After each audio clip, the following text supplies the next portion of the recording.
ఒరే పనికి మాలోడా, నీ ప్లాన్ ఉన్నప్పుడు బాగానే ఉండింది కానీ ఇప్పుడు మరీ హారిబుల్గా ఉందిరా. ఏం చేస్తావో ఏంటో. ఎవర్రా ఫోన్ చేసింది? చంద్రబాబు నాయుడు ఎయిర్పోర్ట్ నెల్లూరులో పెట్టాలో ఒంగోలు పెట్టాలని డిస్కషన్. లేకపోతే ఏం సార్, పారిపోయిన వాళ్ళ. సర్లే కానీ ఎక్కడున్నారు చెప్పారా? నా మనవరాలు చిన్న పిల్లండి, వీళ్ళ అబ్బాయి బడితలాగా ఉంటాడు, లేకపోయాడు.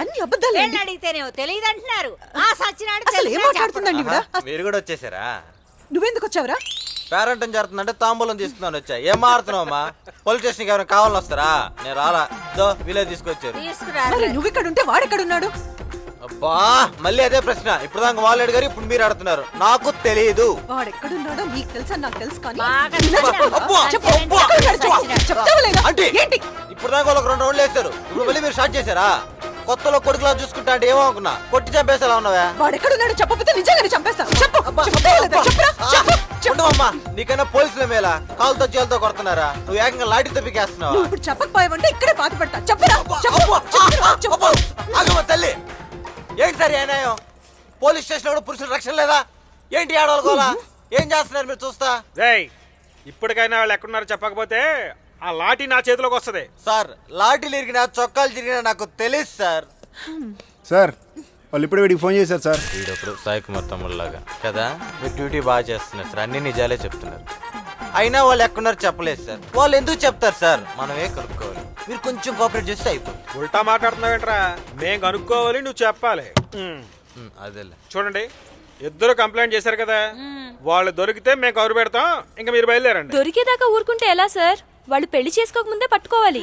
ఇప్పుడు పెళ్లి చేసుకోవడం ఏంటి? వాళ్ళకి పెళ్ళై 2 వారం రోజులైంది. చాలా చాలే ఊరుకోవమ్మా. పెళ్ళై 2 వారం రోజులు అయిందంట. పొద్దునేగా పెళ్ళ స్నానం చేయించాను. మెళ్ళో తాళి లేదు. దాని మెళ్ళో ఎందుకుంటుందమ్మా? తాళి మా వాడి మెళ్ళో కట్టేసింది. ఏంటి? తాళిబొట్టు సుబ్బు మెళ్ళో కట్టేసిందా? కట్టేసి ఉంటది.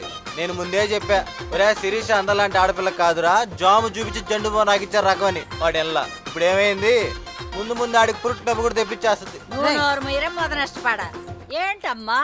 మా శిరీష మీ అబ్బాయి మెళ్ళ తాళి కట్టిందా? కట్టిందమ్మా, నా కర్మ. ఆహా, ఎంత చిత్రం, ఎంత విచిత్రం. నా మనవరాలు కాబట్టి గొప్ప పని చేసింది. ఏంటమ్మా గొప్ప? మా వాడిని వెర్రి వాడిని చేసి వాడికి మాయ మాటలు చెప్పి వాడి మెడలో తాళి కట్టేసింది, మా పరువు తీసేసింది. ఏమయ్యో, నీ పేరేంటి? కుప్పుస్వామి. కుప్పుస్వామి, అప్పుస్వామి. మాయ చేయటం, మంత్రాలు వేయడం మా ఇంట వంట లేదు. నువ్వంటే నాకు ఇష్టం, నువ్వు లేకపోతే కష్టం అని మా పిల్ల వెంట పడి ఉంటాడు. ఏం చేయాలో తెలియక తాళి కట్టేస్తుంటా. ఆహాహాహా, మీరందరూ ఇలా ఎంకరేజ్ చేపట్టి ఆ పిల్ల అలా చేసింది. యావమోయ్, మనం పెరిగితే సరిపోదు, పిల్లల్ని కాస్త పద్ధతిగా పెంచాలి. యావమోయ్, నువ్వు నోరు అదుపు చేసుకుని మాట్లాడు.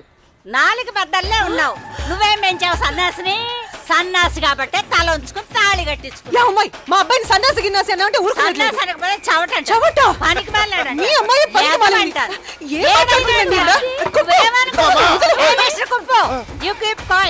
మా ఆయన అంటావా? మీ ఆయన ఏంటి? ఎవరు ఆయనైనా అంటే నేను కుప్పు లేదు చెప్పలేదు. తిట్టుకుంటారేంటి? కొట్టుకోండి. ఏ గారు, ఆడవాళ్ళు గొడవ పడుతుంటే ఆపరండి సార్, ఆపండి సార్. ఇప్పుడు ఇదే ఆడాళ్ళు మ్యారేజ్ బ్యూరోలో మా వాడి మీద గొడవ పడుతుంటే నేను ఆపానా? ఆపలేదే. ఇప్పుడు వీళ్ళల్లో వీళ్ళు గొడవ పడుతుంటే నేను ఎందుకు ఆపుతానండి? ఆపను. కానీ అమ్మా, తాలిబొట్టు విషయం విన్న తర్వాత నేను మాత్రం పిచ్చ హ్యాపీగా ఉన్నాను. ఎనీవే, కంప్లైంట్ ఇచ్చారు కదా, బయలుదేరండి. మరి కేసు? అది కాదు సిఐ గారు, నేను చెప్పేది చెప్తాను.